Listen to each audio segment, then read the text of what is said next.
Hello class students, कैसे हैं आप सब। I hope you all are fine. तो जैसे कि हमारे लेक्चर 1 में हम ट्राइब्स के बारे में पढ़ रहे थे, तो चलिए उसी चीज़ को हम कंटिन्यू करेंगे। अपने बुक ओपन कर लीजिए, पेज नंबर 22, और फिर हम ये रीड करना स्टार्ट करते हैं। तो लास्ट हेडिंग जो हमने लास्ट लेक्चर में ख़त्म की थी वो थी एक्सप्लॉयटेशन ऑफ ट्राइबल। अब हम देखेंगे नेक्स्ट हेडिंग जो कि है thus it is cumulative result of a number of factor. Exploitation का भी क्या क्या फैक्टर्स इसमें आए। तो पहला फैक्टर है indifferent from administrator and bureaucracy in dealing with tribal grievance. मतलब डिफरेंस था किस किस में, एडमिनिस्ट्रेशन में, और ब्यूरोक्रेसी क्या होती है, जो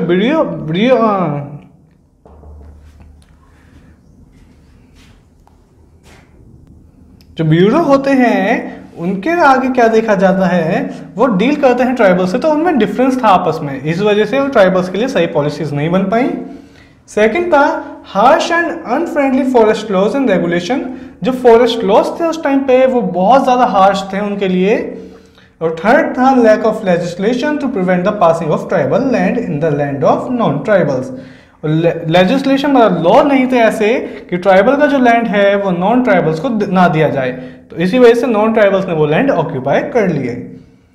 lack of credential facilities, credit facilities क्या थी, ineffective government measures to rehabilitate tribal population.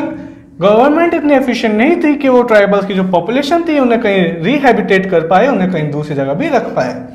Second is delay implementation of recommendation of different committees उस टाइम पे भी थी, वो देती थी सजेशन, लेकिन गवर्नमेंट ने उनके इम्प्लीमेंटेशन में इतना ज़्यादा टाइम लगा दिया इम्प्लीमेंटेशन में कि वो जारी ही नहीं हो पाई, वो हेल्प करने के लायक बची ही नहीं ट्राइब्स के लिए। And third is discrimination in implementation of reform measures. Discrimination बहुत ज़्यादा उस टाइम पे होता था। तो अब हमें जो हमारी हेडिंग है वो है फॉरेस्ट लॉज क्या क्या थे उस टाइम पे। चलिए देखते हैं हम, जिनके वजह से ये सब चीजें हम देख रहे हैं। तो फॉरेस्ट लॉज की हेडिंग में हम देखेंगे the British extended their control over all forest. British government ने सारे फॉरेस्ट पे अपना कंट्रोल कर लिया था। And declared that forest was state property, कि फॉरेस्ट जो है वो स्टेट की प्रॉपर्टी है। अब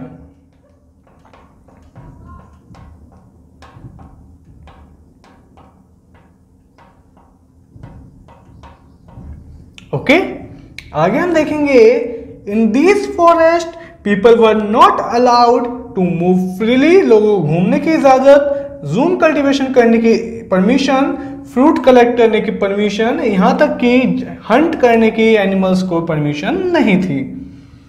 द फॉरेस्ट पॉलिसी 1884, कौन सी फॉरेस्ट पॉलिसी आई सबसे पहले, 1884 में जो आई, curtail the tribal right to use the forest product। Tribal जो थे वो फॉरेस्ट प्रोडक्ट यूज नहीं कर सकते थे। colonial official came up with a solution that they would give Jum cultivators small patches of land in the forest and allow them to cultivate these।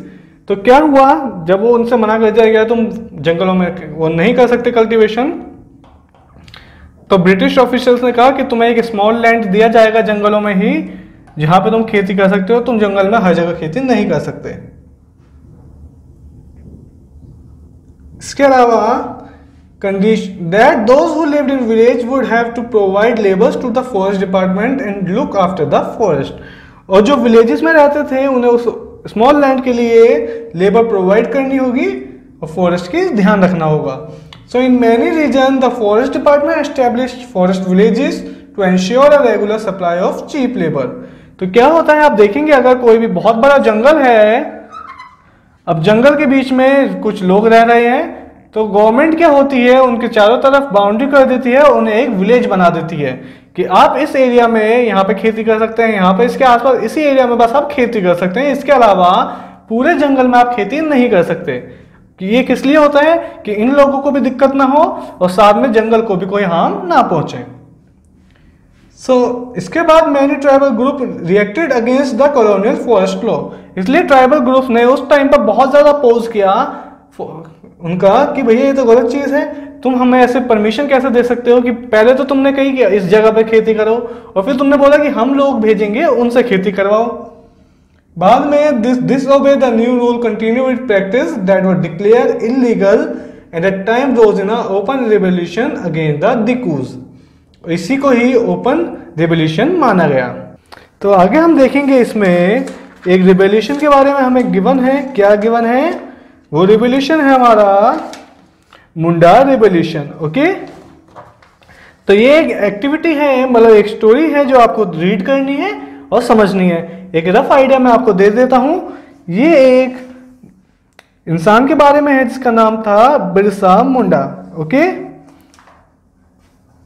The Munda revolution 2 is one of the most important tribal uprising against the British rule in India.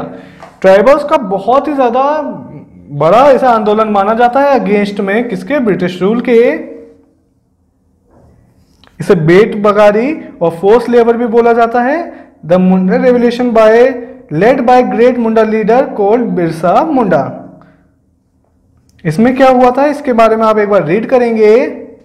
इन्होंने British जो officials थी, missionary थी, police station पर हमला कर दिया था और ब्रिटिशर ने फिर बिरसा मुंडा को अरेस्ट करके उन्हें सप्रेस कर दिया था। इस पूरे बहुत इंपॉर्टेंट है आपके लिए बुक में ये, इसे आप आगे हायर स्टडीज में भी देखेंगे तो इसे एक बार अच्छे से रीड करेंगे। नेक्स्ट हेडिंग पे हम चलते हैं बिरसा मुंडा मूवमेंट की, Birsa vision of a golden age. तो अब देखेंगे he talked of the golden age in the past, a satyayuga when Mundas live a good life. Mundas कौन थे? मुंडास थे ट्राइबल्स।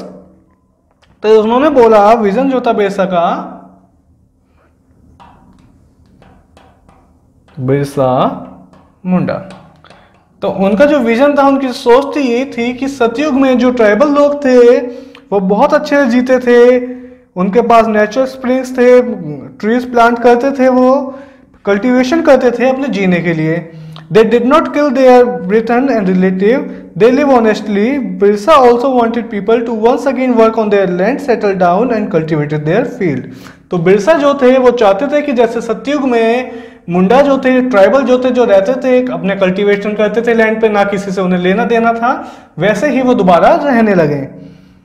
तो the tribal response included occasionally violent outbursts as well as movement for internal revolution and social cultural reform। ये जो इनका movement था ये बहुत ज्यादा रिबेलियन बन गया और इसमें लोगों ने वॉयलेंट करना स्टार्ट कर दिया, वॉयलेंस फैलाई।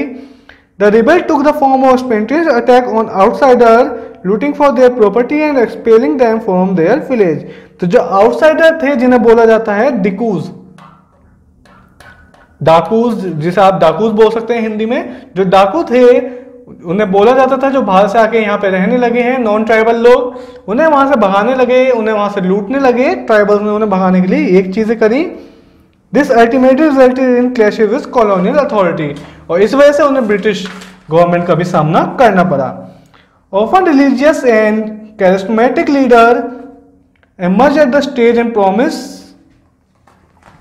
a divine intervention and end of all suffering and encourage the fellow tribals to fight against the foreign authority।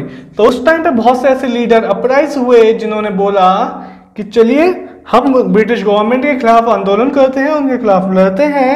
The movement of revitalization internal religious and social culture borrowed element from Christianity और Hinduism and promise muscularly entry into golden as.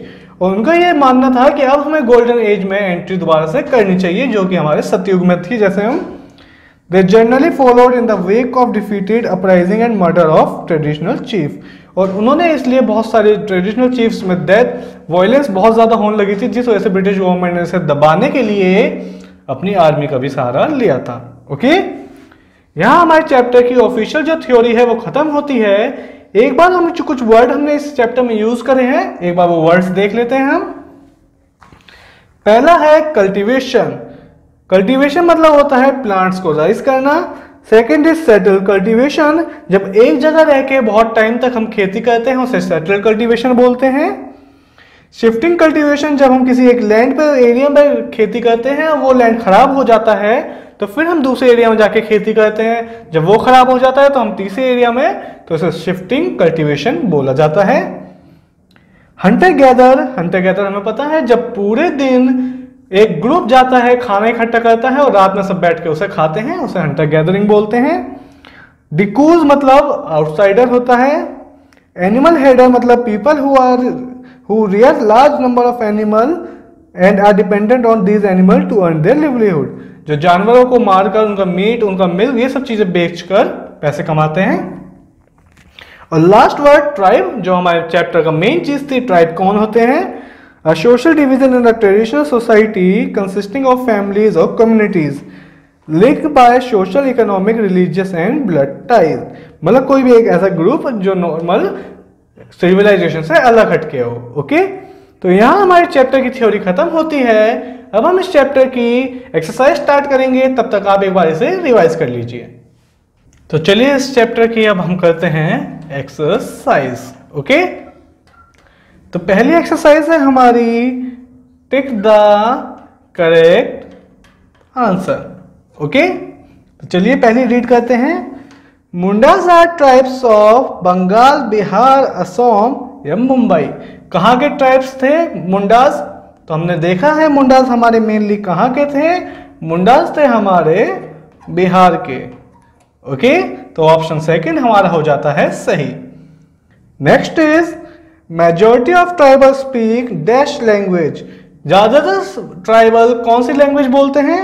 Santhali बोलते हैं, बिहारी बोलते हैं, तेलुगु बोलते हैं या बंगाली बोलते हैं? तो इसका आंसर है हमारा 1, दैट इज संथली। ज्यादातर लोग संथली बोलते हैं।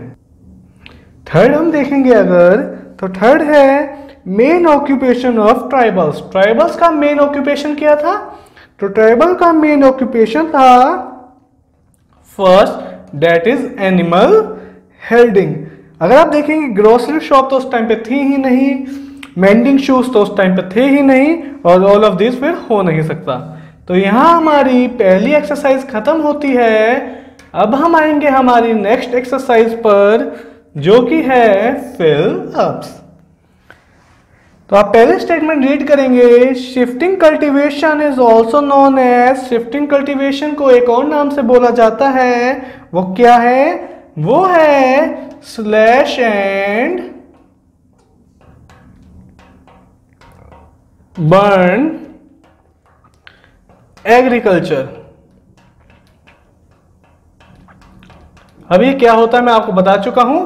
कहीं भी एग्रीकल्चर करने के लिए आपको पहले वो जमीन खाली करनी होगी, तो उसके लिए क्या करते थे? आग लगा देते थे जंगलों में, और जब सारी चीजें राख हो जाती थी तो वहां पर ये खेती करते थे। Second is Birsa revolt was led by. कौन थे लीडर इसके? तो नाम से एक चीज तो क्लियर है, बिरसा थे। और क्या थे वो? मेनली मुंडा ट्राइब्स पे थे, तो उन्हें बोला जाएगा Birsa Munda.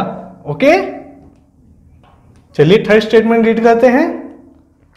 Tribal extract oil from the seed of. कौन सी सीड से ट्राइबल जो थे ऑयल निकालते थे? वो थी साल, एंड साल के अलावा कौन सी थी? महुआ। ओके, तो ये दो सीड्स थी जिनसे वो तेल निकालते थे। Fourth is a tribe in viewed historically और developmentally as a social group existing before the development of और आउटसाइडर ऑफ। तो आप देखेंगे तो आउटसाइड किसके थे? ये होते थे स्टेट के आउटसाइड। ओके, तो यहां हमारी दो एक्सरसाइज खत्म होती हैं। आप इन्हें नोट डाउन कर लीजिए। फिर हम चलेंगे हमारी नेक्स्ट एक्सरसाइज, जो कि है ट्रू एंड फॉल्स। ओके,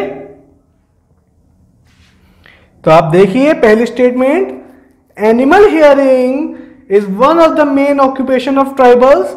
तो ये तो बिल्कुल ट्रू है, ये हम अभी फिलहाल टेक द करेक्ट आंसर में पढ़ के आए हैं कि एनिमल हियरिंग उनके लिए बहुत ज्यादा मेन ऑक्यूपेशन होता था।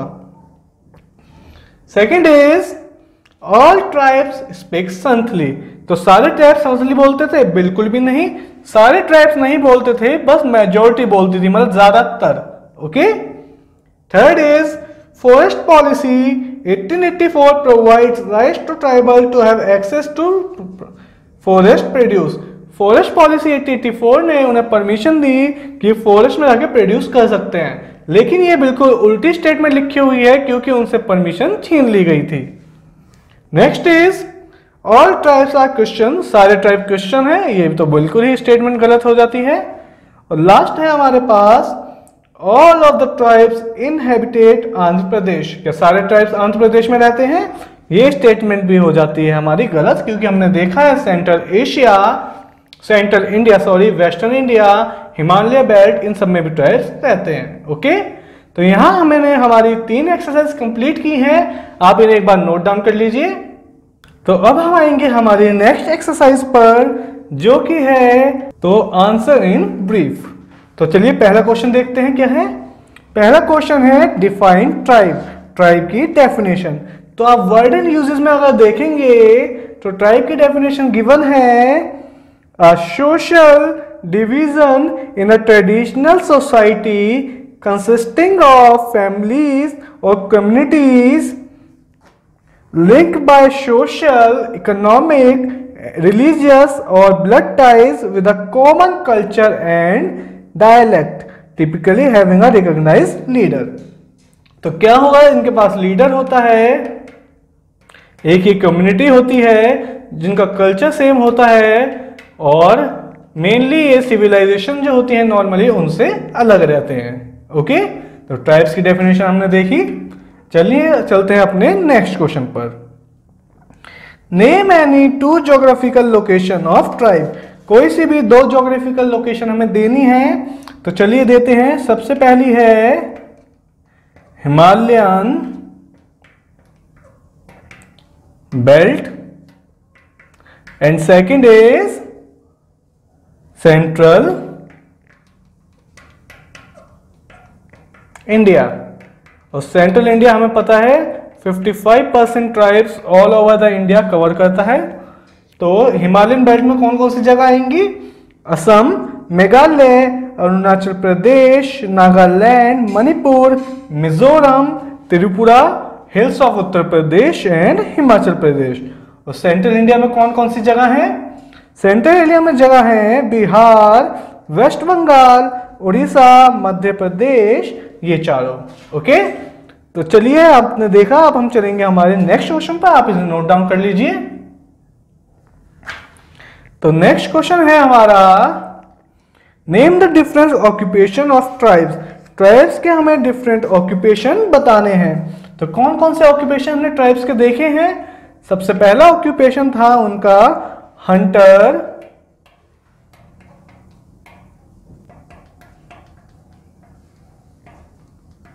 कौन से थे, हंटर गैदरर्स। इसके अलावा और क्या ऑक्यूपेशन था उनका, इसके अलावा उनका ऑक्यूपेशन था एनिमल हर्डिंग, एनिमल हर्डिंग के अलावा उनका एक और ऑक्यूपेशन था जिसे बोलते हैं कल्टीवेशन। ये मेन 3 ऑक्यूपेशन गिवन है ट्राइब्स के, जो वो अपने जिंदा रहने के लिए करते थे। ओके, मेनली इसमें क्या है, एनिमल हर्डिंग। नेक्स्ट क्वेश्चन चलिए देखते हैं। What do you mean by shifting cultivation, shifting cultivation से आप क्या समझते हैं। ओके, तो शिफ्टिंग कल्टीवेशन की डेफिनेशन हमें गिवन है a form of agriculture used specially in tropical Africa in which an area of ground is cleared by vegetation and not cultivated for a few years, then abandoned for a new area until its fertility has been naturally restored।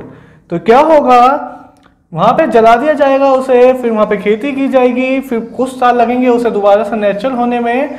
तो यही चीजें हमारी किसमें आती हैं, shifting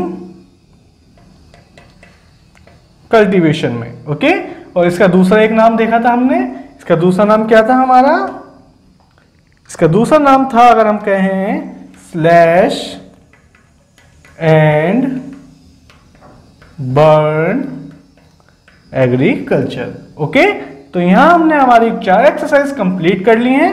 तो हमने हमारी 4 एक्सरसाइज खत्म करी हैं। लास्ट एक्सरसाइज आपके लिए होमवर्क में है, जैसे हर बार मिलती है, उसके आंसर आपको डायरेक्ट आपके चैप्टर्स में मिल जाएंगे। तो यहाँ हमारा चैप्टर 3 हिस्ट्री का खत्म होता है। अब हम मिलेंगे आपसे नेक्स्ट लेक्चर में नेक्स्ट चैप्टर के साथ। तब तक के लिए आप इसे पढ़िए और रिवाइज कीजिए। Bye bye, take care.